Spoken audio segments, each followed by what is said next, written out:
Ngayon, ito ang cuts dyan. Ano ang corruption? Hindi lahat. I repeat, the caveat, hindi lahat.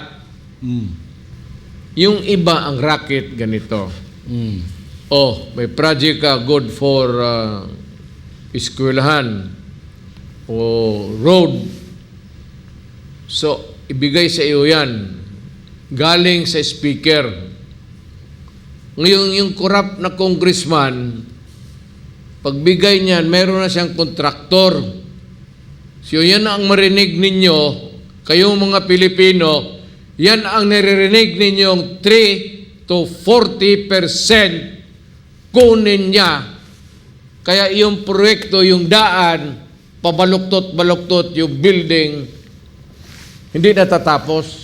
30 to 40, Mayor. Makita kayo ng mga building na hindi tapos. So, ang hiyan, yan ang korupsyon. Yan ang korupsyon sa Congress. Galing ako doon. Yan sila pulong. Alam nila yan.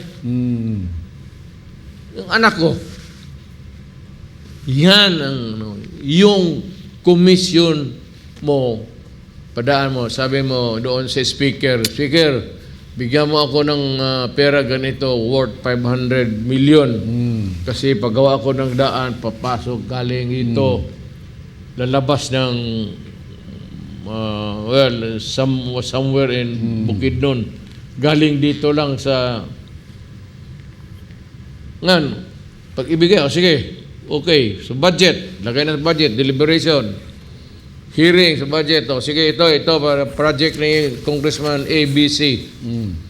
Pagdating sa kay Congressman B, yung project niya ganito, meron na siyang kontraktor. Siya ang mamili.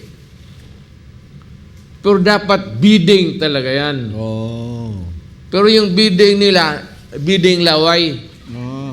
Yung bidder 1, 2, 3, and 4, puro kanyang tao yan. Kanya yan. Kaya ngayon, yung mga kontraktor noon na sigihan nila hingi ng 30-40%, how could it be stabilization? Wala na kasi nagsasalita na oposisyon.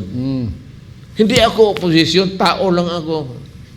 But there is no more opposition. Wala nang liberal na suyop na lahat sa administration.